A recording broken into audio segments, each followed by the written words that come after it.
Oke, halo, assalamualaikum warahmatullahi wabarakatuh. Teman-teman, kita akan lanjutkan kembali belajar tentang solidity.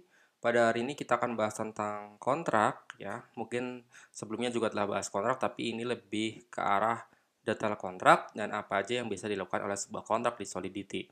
Jadi, kontrak kalau di solidity ini kita kalau pernah mengenal beberapa bahasa pemrograman lain yang bersifat OP ya, Object Oriented Programming.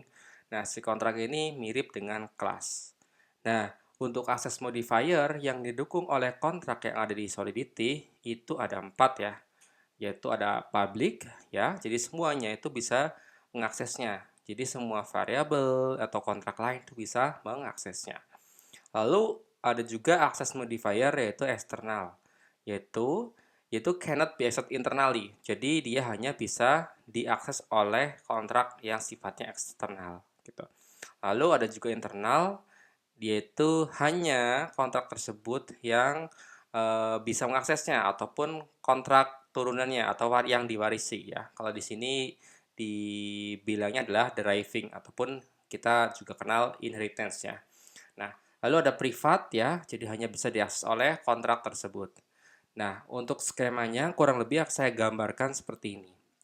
Nah, misalnya saya punya sebuah kontrak parent di sini. Kontrak pertama itu memiliki beberapa state dan function ya. Misalnya ada state itu privat, data privat ya. Kemudian di sini ada juga function yang sifatnya privat. Jadi kalau yang warna biru ini yang sifatnya privat, dia hanya bisa diakses oleh si kontrak tersebut.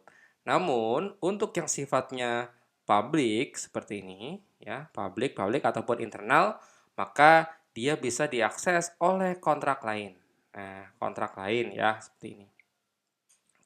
Nah, sedangkan untuk yang internal ini, dia selain bisa diakses oleh parentnya, dia juga bisa diakses oleh kontrak yang sifatnya inheritance atau yang divarisi. Lalu, sebagai contoh ini kontrak eksternal, itu bisa membaca fungsi-fungsi publik ya, fungsi-fungsi publik ya dari setiap kontrak.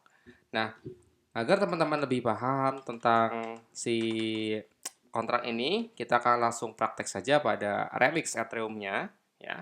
Jadi saya masih di workspace ya, saya pilih YouTube ya, teman-teman boleh bebas taruh di mana ya. Nah, saya akan tambahkan sebuah file baru di sini yaitu kontrak. Oke, kontrak.sol. Nah, ini ya. Nah, kita ikutin pragmanya ya, kita sesuaikan dengan pragma versi lebih dari 07 dan kurang dari 9. Oke. Nah, teman-teman, saya akan buat satu kontrak baru ya. Namanya misalnya ini adalah kontrak parent ya, parent. Nah, kontrak parent. Di sini saya punya akses modifier yaitu sebuah state ya, state ya, yang nilainya adalah tipe datanya adalah integer. Privat data. Oke, tadi karena sudah saya singgung bahwa dengan privat, jadi data yang sifat integer ini hanya bisa diakses oleh parent ini. Nah, lalu saya buat sebuah state ya yang sifatnya public ya, public ya, namanya apa? Info. Nah, jadi nanti si info ini bisa diakses oleh kontrak yang lain. Pada sebuah kontrak di Solidity ya teman-teman, ini mendukung konstruktor juga ya. Kayak di kelas itu ada juga konstruktor. Jadi konstruktor itu adalah sebuah fungsi khusus yang bisa dijalankan pada sebuah kontrak. Itu dia akan dijalankan pas pertama kali kontrak itu digunakan atau itu dibuka pertama kali.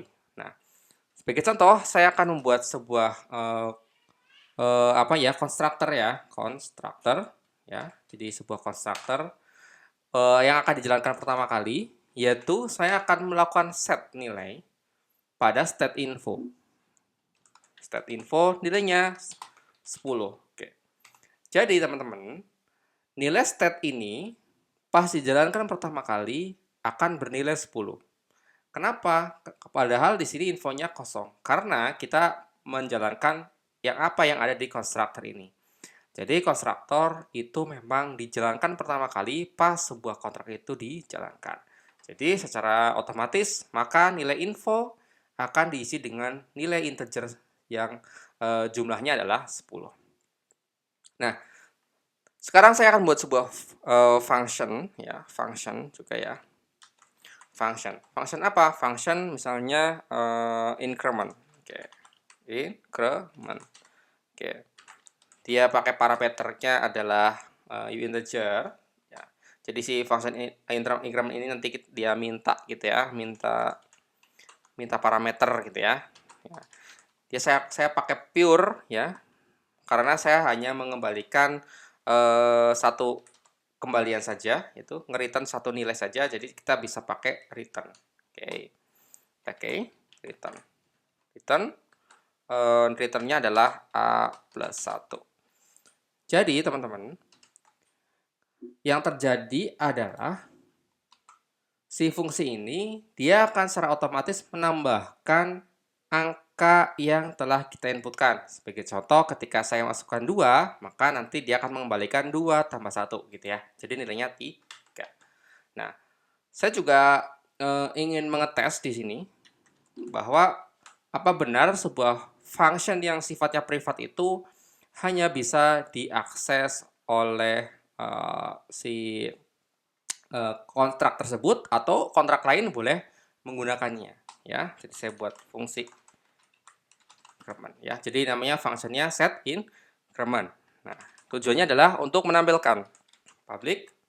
Saya buat public, dia juga akan mengembalikan pure returns ya, returns integer di sini. Lalu dia akan return nilai adalah saya panggil fungsi ini ya, fungsi yang privat. Nah, yang saya maksud adalah sebuah fungsi set increment dia bisa mengakses fungsi privat ya, fungsi privat increment yang sifatnya privat. Oke. Kenapa saya masih bisa menggunakan fungsi ini? Karena fungsi increment ada di dalam kontrak parent ya, masih berada di dalam satu kontrak ya. Jadi walaupun dia privat, tapi si privat ini kan tadi sudah saya jelaskan bahwa kalau sifat access modifier-nya privat, hanya kontrak tersebut yang menggunakannya. Oke, saya coba masukkan increment 2 ya. Nah, ini ya, dia kan minta integer A ya. Jadi saya masukkan 2, jadi nanti hasilnya adalah 3 ya, karena 2 tambah 1. Oke, lalu beberapa fungsi-fungsi lain yang sifatnya public, sebagai contoh seperti ini ya. Saya buat function, misalnya update data gitu ya. Update data ngapain ya? Dia akan mengupdate nilai ya, mengupdate nilai dari si state data ya, si state data ya. Public ini public, kemudian sekarang nilai data ya, nilai data ini adalah apa yang kita inputkan ataupun apa yang diinputkan oleh user. Jadi data adalah A gitu ya. Nah, di sini. Jadi data adalah A. Jadi ketika nanti ada sebuah fungsi update data, ketika kita masukkan angka, maka data ini akan berubah. Oke. Lalu ada juga function misalnya get data ya, get data. Saya tujuannya untuk menampilkan saja, jadi biasa pakai view returns ya, ada returns. Lalu tambahkan nilainya adalah integer ya. Lalu dia akan return data. Return data. Oke, return data seperti ini. Jadi nanti get data ketika kita jalankan, dia akan menampilkan nilai data ini ya. Oke, lalu saya juga buat sebuah function compute ya. Sifatnya adalah internal ya. Jadi compute ini dia akan membutuhkan 2 buah parameter ya, atau 2 buah inputan, yaitu integer A dan integer B. Jadi nanti kita masukkan 2 buah nilai. Nah, ini saya akan buat access modifier-nya adalah internal. Kalau internal, ingat dia hanya bisa diakses oleh kontrak tersebut sama kontrak yang mengalami pewarisan ataupun inheritance ya. Nah, internal. Lalu sekarang hanya mengembalikan nilai satu saja, jadi saya pakai pure returns, lalu mengembalikan nilainya adalah integer. Nah, dia akan mengembalikan nilai bahwa apa yang kita diinputkan user yaitu A, ya, dari parameter A, dia akan ditambahkan dengan B. Oke, jadi ketika user masukkan angka 5 dan 3, maka dia akan mengembalikan nilai 5 tambah 3. Jadi ide 8, ya. Sekarang saya akan buat sebuah kontrak baru, ya. Ini adalah eksternal. Ya, eksternal kontrak, ya. Jadi kontrak lain itu bisa mengakses data-data yang sifatnya publik di kontrak parent. Nah, sebagai contoh adalah kontrak, saya buat nama C-nya kecil ya. So, kontrak. Oke. Kontrak ya. Kontrak misalnya eksternal ini. Jadi kontrak eksternal dia bisa menggunakan fungsi ya, fungsi-fungsi yang di sini itu sifatnya publik. Jadi kalau memang di sini sifatnya publik, maka kontrak lain pun bisa menggunakannya. Sebagai contoh, saya akan buat function, ya, function read gitu ya, read data gitu ya. Lalu saya buat public, ini biar muncul nanti di pas deploy ya, maka saya sifatnya public. Dia akan returns, ya, returns apa? Integer. Nah, di sini yang menarik adalah kita bisa memanggil dari si kontrak lain ya. Jadi saya panggil dulu parentnya, kontrak parent saya panggil, kemudian namanya C misalnya. Dia adalah new parent. Nah, ini ya. Oke. Jadi karena dia sifatnya public ya, teman-teman. Ini kurang titik koma. Nah, di sini karena dia sifatnya public sehingga kita bisa menggunakan salah satu fungsinya ada di kontrak parent. Misalnya saya ingin menggunakan fungsi update data ya, tinggal karena parentnya sudah diganti jadi alias jadi C, jadi C titik update data. Nah, ini saya ingin mengupdate data sehingga data yang awalnya di sini mungkin 0 kita bisa ganti dengan 7. Nah, gini ya. Jadi itu 7. Lalu saya buat return. Oke, returnnya adalah C. C ini mewakili parent ya, karena parent C berarti si C ini adalah parent. Nah, karena udah diupdate, saya ingin menampilkan datanya. Jadi kita tinggal panggil saja fungsi yang sifatnya public yang ada di parent. Ya, c.get data. Ya, gini. Oke, oke seperti ini ya. Jadi sudah seperti ini. Nah, kalau kita jalankan si kontrak ini, ya kita jalankan kontrak ini pada remix kita pilih yang ini ya. Lalu ini kita compile dulu, ya, compile. Ya memang kalau compile ini memang membutuhkan waktu ya. Jadi ini menggunakan compiler. Nah, jadi si kontrak eksternal ini ya teman-teman bisa membaca fungsi-fungsi yang sifatnya public. Ya, sambil menunggu kontrak eksternal ini di compile, saya akan buat sebuah kontrak baru, ya, kontrak baru. Nah, sepertinya ini udah.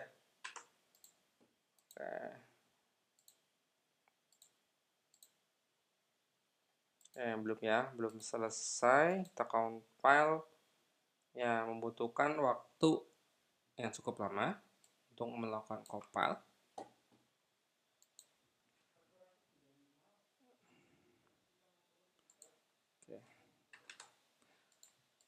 Lalu saya sambil nunggu compile-nya ya teman-teman. Lalu saya buat sebuah kontrak baru di mana namanya adalah misalnya apa nih, baru gitu ya. Ada kontrak baru.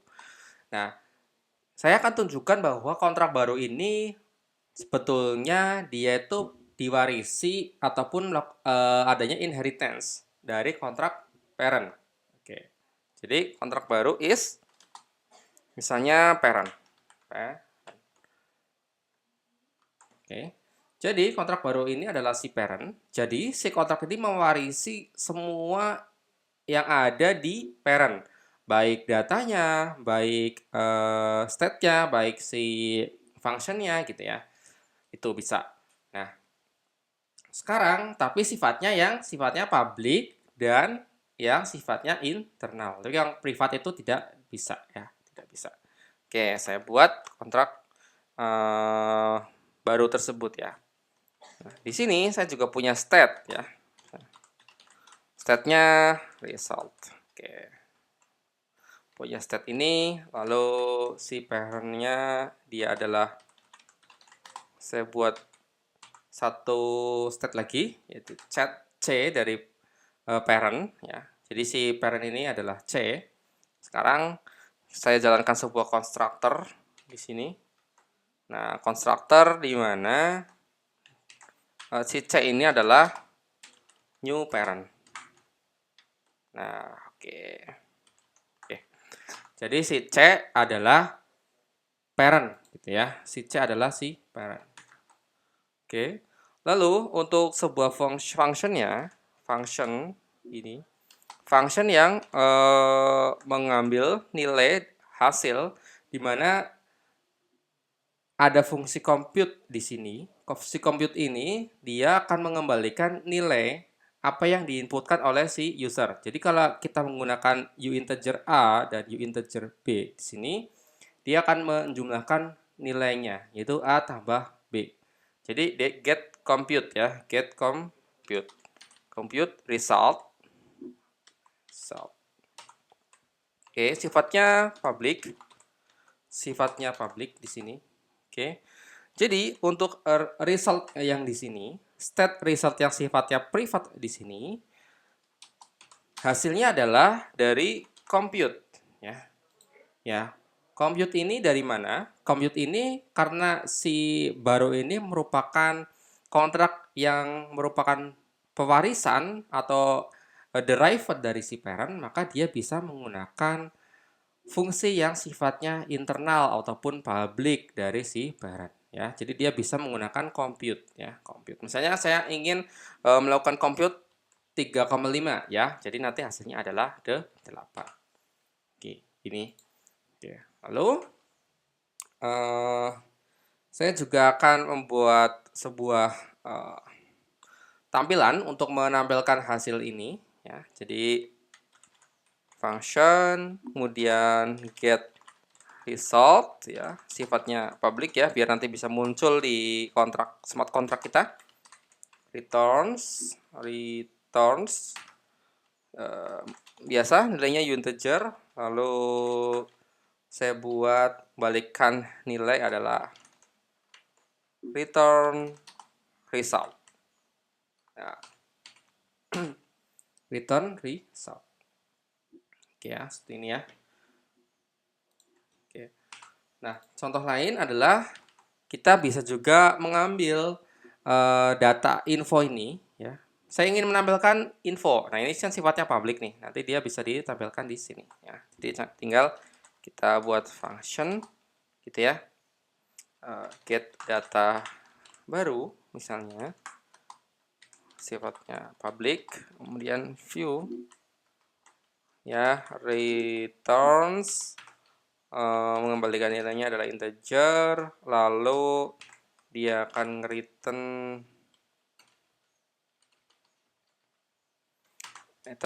c.info ini ya.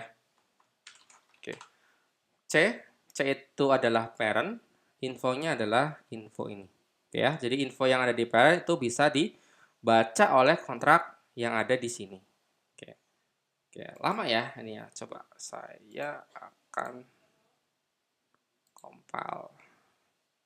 Ya, di sini teman-teman melihat ada penggunaan beberapa akses modifier. Ini sangat sangat bermanfaat nanti ketika teman-teman membuat sebuah smart contract ya. Jadi sebuah file di smart contract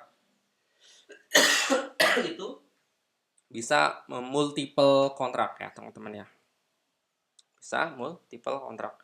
Nah, yang penting teman-teman kalau sudah sedikit paham tentang OOP gitu ya, itu akan bagus banget untuk memahami tentang access modifier ini.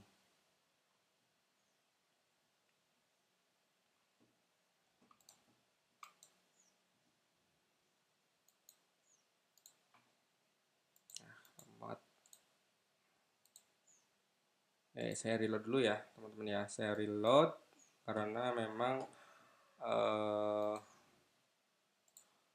sepertinya koneksinya kurang mendukung ya. Jadi saya akan reload dulu biar saya bisa melakukan mana tadi di sini di bisa melakukan compile ya. Ya bisa ya.